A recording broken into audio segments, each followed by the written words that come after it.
Every year, millions hike into U.S. national parks, but not all of them come back out. Some vanish just yards from a trailhead.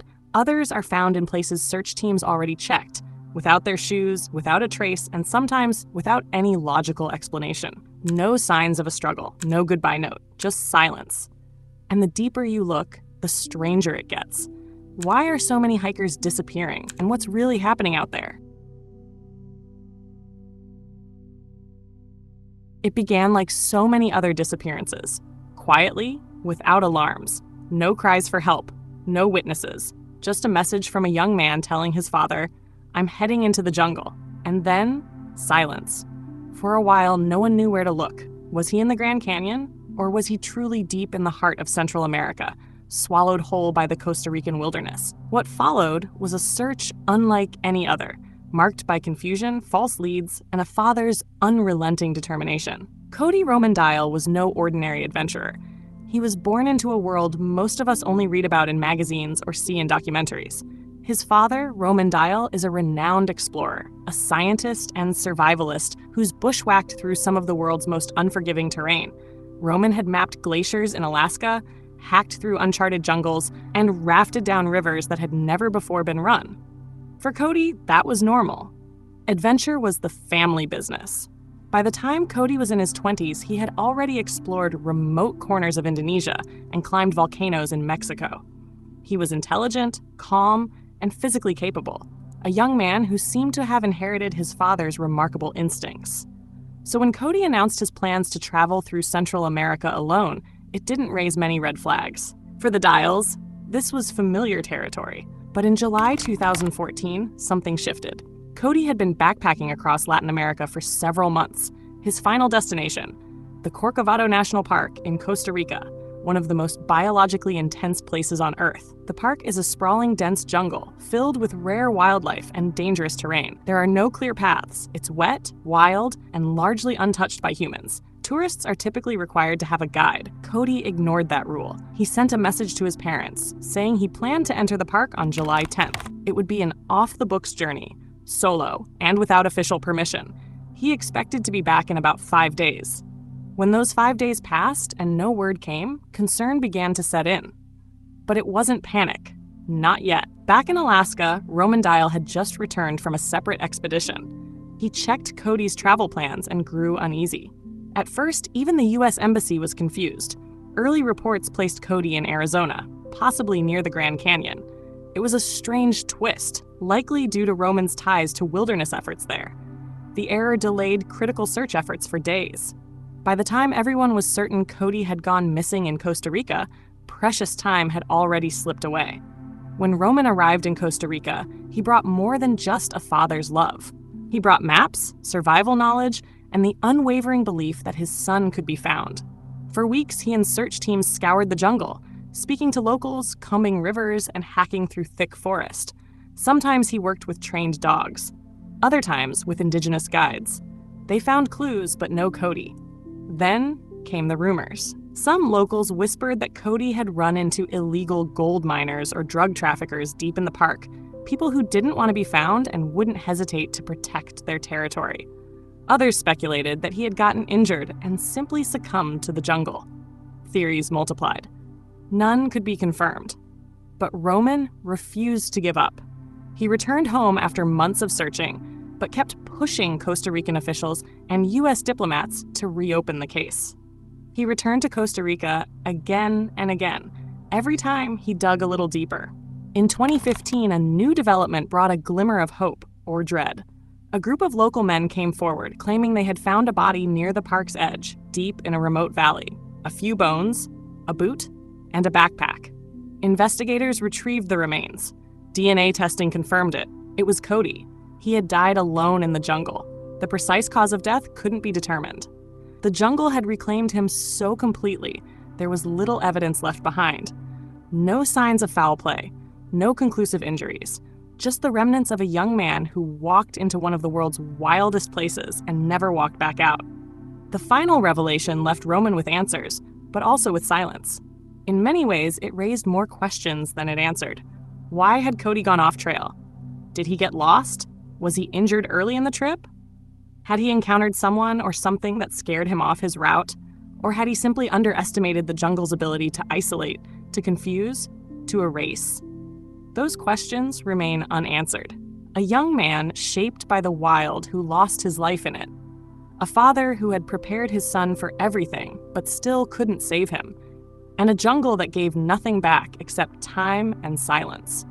Today, Cody's name lives on in forums, documentaries, and the hearts of those who followed his story. His death was not caused by recklessness or arrogance. It was the result of a spirit of exploration, a deep, relentless curiosity that drove him forward. But nature, as it often reminds us, is neither cruel nor kind. It is indifferent. As we reflect on Cody Dial's story, we're left with a quiet sense of awe and unease. How thin the line is between courage and tragedy. How even the most prepared can be undone by the wild. And how sometimes answers come not as closure, but as echoes, whispers from the jungle that fade before we can truly understand them. If you found this story moving, I'd like to hear your thoughts. What do you think really happened to Cody? Was it simply nature or something more? Let me know in the comments. And until next time, stay curious and stay safe.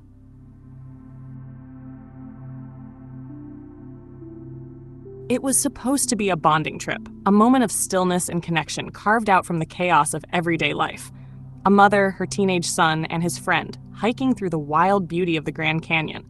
But somewhere along that trail, under the searing sun and inside the quiet canyons, something shifted. When the group failed to show up at their campsite, the National Park Service launched a search. What they would eventually find was not the reunion anyone had hoped for. And the reason behind it still leaves a trail of haunting questions. Sarah Beadle was no stranger to the outdoors. A 38-year-old from Fort Worth, Texas, she was a respected pharmacist, a devoted mother, and known by friends and colleagues as a woman who could balance warmth and wisdom in equal measure. She was the kind of person who made time for others, who planned ahead, and who, most importantly, was deeply protective of her children. That's why, when she didn't check in on August 15th, 2017, after a planned backpacking trip in the Grand Canyon, alarm bells rang almost immediately. Sarah had arrived at the park with her 10-year-old son and his friend. The plan was to hike to a reservation at Bright Angel Campground, located deep in the canyon near the Colorado River. She had done her homework, permits were in place, the trail was well known, and Sarah wasn't careless. But the Grand Canyon isn't just a beautiful landmark, it's a test of endurance. Even experienced hikers can underestimate its power. In August, temperatures on the inner trails can soar above 110 degrees.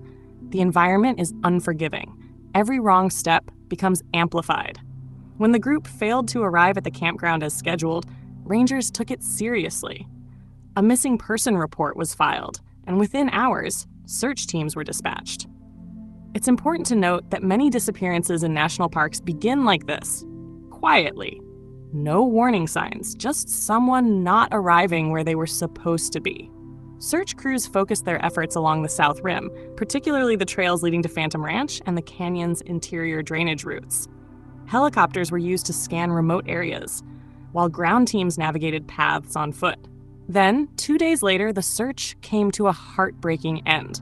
Sarah was found in a remote canyon drainage, far from where she was supposed to be. Her body was discovered alone. Her son and his friend were not with her. That detail raised immediate questions. Why had she separated from the boys? What had driven her to such a remote location, away from the main trails? The answers, as investigators would learn, painted a picture of a mother trying desperately to protect her son. According to park officials and subsequent analysis, at some point during their hike, the group became disoriented. Perhaps it was the heat, the fatigue, or a simple misreading of a trail marker. Whatever it was, they veered off course. Sarah, recognizing the danger they were in, made a critical decision. She left the boys in a shaded, safe area with water while she went in search of help. That choice, made in a moment of fear and urgency, was the last one she would ever make. As she moved farther into the canyon's rugged terrain, conditions deteriorated rapidly. Temperatures were brutal. Dehydration sets in quickly at those elevations, especially when carrying little or no extra water. It is believed that she collapsed from exhaustion and exposure before reaching help. Rescue teams later located the two boys, alive, dehydrated, but safe. They had stayed in the spot where Sarah had left them, exactly as she instructed. Their survival is a direct result of her actions. There's a quiet tragedy in that outcome. Sarah did everything she could. She kept them alive. But in doing so, she gave up her chance to make it out herself. For many, this case is a sobering reminder of the thin line between safety and peril in wilderness environments. But it also raises deeper questions. Could anything have been done differently? Should the group have turned back earlier? Could better signage, more preparation, or improved communication have changed the outcome? There are no easy answers. What's striking about Sarah's case is that it doesn't involve foul play, recklessness, or impulsive behavior. She wasn't taking a selfie near a cliff or venturing into a restricted area. She was a mother on a permitted hike, doing everything by the book. And still, the canyon won. The Grand Canyon is one of the most visited national parks in the United States. Millions come each year, drawn by its beauty, history, and grandeur. But the park's vastness can deceive even the most careful traveler. There are hundreds of miles of trails, countless offshoots, and rugged drainages where cell signals vanish and mistakes compound. In Sarah's case, park officials use the tragedy to reinforce key safety messages. Never hike in extreme heat during peak hours, always carry more water than you think you'll need, and never hike alone or separate in unfamiliar terrain.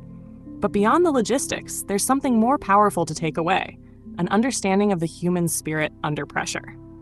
Sarah Beadle wasn't a cautionary tale. She was a hero in her final moments. She died trying to save her child. Her story didn't make headlines for long. There were no viral news cycles, no made-for-TV specials. But for those who knew her, and for those who study these kinds of tragedies, her name carries weight. It reminds us that even with all the right intentions, nature is not something we control. It humbles us, and it leaves us with a choice: to prepare better, to respect the elements, and to never underestimate the risks, no matter how familiar the trail may seem. As hikers, as parents, as people moving through the wild edges of life, we are often told to leave no trace. Sarah Beadle did just that, but her final steps also left behind a powerful lesson: that love sometimes means walking alone into danger, hoping your children will never have to. And maybe that's the part that lingers the most. We don't always hear the full stories behind the names on memorial plaques or brief headlines, but behind each one is a real person, someone who lived, who made choices, who mattered. Sarah's life deserves to be remembered not just for how it ended, but for what she stood for: courage, selflessness, and the quiet strength of a mother's love. If you've ever hiked the Grand Canyon or plan to someday, maybe take a moment before stepping onto that trail. Think about Sarah. Think about how quickly things can change. And think about the people waiting at home, because sometimes the smallest decisions lead to the most lasting consequences. And sometimes the most heroic acts come without witnesses. Stay safe out there, and never forget, nature is beautiful, but it never makes promises. It was Thanksgiving weekend, a time when most families gather around the table, sharing food, stories, and warmth. But in the stark desert just beyond Las Vegas, a young man named Micah Tice was walking alone into the mountains. He left no final message, no sign of distress, just quiet footsteps into a freezing, wind-swept landscape. And then nothing. Days later, his name would appear in missing person bulletins across state lines, even those covering the Grand Canyon. But Micah wasn't there. So how could one disappearance ripple across such a vast terrain and still leave no trace? Micah Tice was just 20 years old when he disappeared in November of 2018. A cadet at the U.S. Air Force Academy in Colorado Springs, he was known for his discipline, faith, and drive. Reserved, but dependable. Focused, but not without warmth. On November 22nd, Micah drove west for what he told his family would be a solo hike. His destination, the rugged terrain of southern Nevada. Specifically, he was headed to Mount Charleston, known formally as the Spring Mountains National Recreation Area. It's a dramatic stretch of wilderness, only about an hour from Las Vegas, but with steep elevation changes, unpredictable weather, and trails that can quickly turn treacherous. It's not uncommon for hikers to underestimate the conditions. In late November, the temperature in the high elevations can plummet below freezing. That weekend, it snowed. Micah was last seen on the morning of Friday, November 23rd. According to a report from a local resident, a young man matching Micah's description asked for directions near the trailheads close to Kyle Canyon. The witness recalled he wasn't dressed for winter hiking. He wore running shoes, lightweight pants, and a black hoodie. No winter coat. No obvious gear. When the witness warned about the weather, the young man simply nodded and moved on. The next day, Saturday the 24th, a park ranger spotted someone matching Micah's appearance about 1.5 miles up the trail. The ranger stopped to offer advice, noting the worsening conditions, but the hiker declined assistance and continued on. That was the last known sighting. Micah didn't return to the Air Force Academy as scheduled. On Sunday, his family began trying to reach him. When there was no response, they reported him missing. What followed was a search effort that grew more intense by the hour. Volunteers, local law enforcement, and military personnel joined in. Helicopters scanned the ridgelines. Thermal imaging equipment scanned the snowfields. Foot teams trudged through fresh powder, following faint impressions. Some they thought could be footprints, but they never led to anything definitive. The conditions were brutal. Snowfall obscured the trails and wiped away signs. Winds cut visibility to near zero in the higher elevations, and Micah had left no detailed itinerary. No one knew which trail he had chosen. Every hour that passed brought colder temperatures and deeper uncertainty. But what made Micah's case even more perplexing was how far the ripples of his disappearance spread.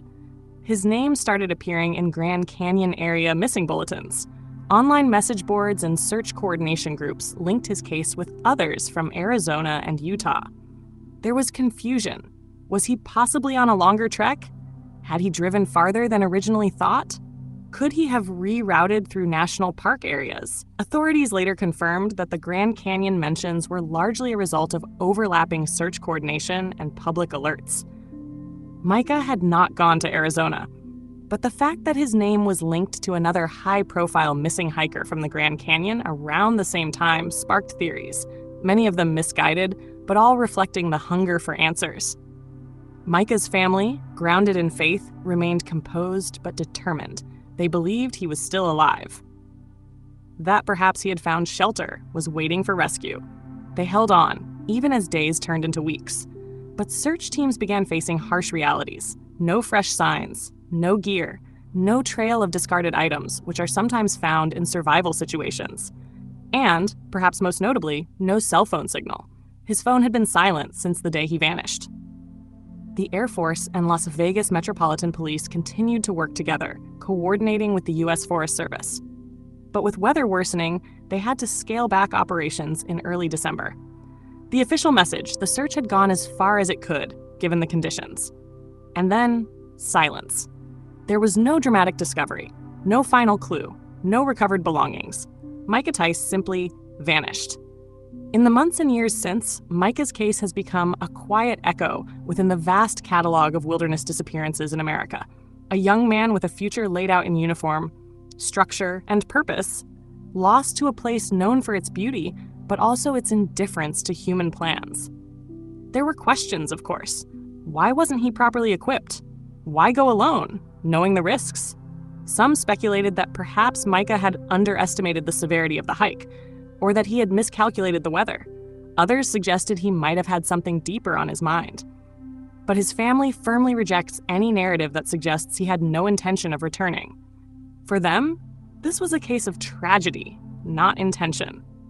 It's worth noting how similar Micah's case is to dozens of other disappearances in wilderness areas across the western United States.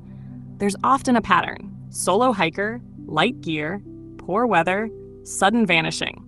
Search teams arrive too late, and even the most advanced tools can't penetrate the remoteness fast enough.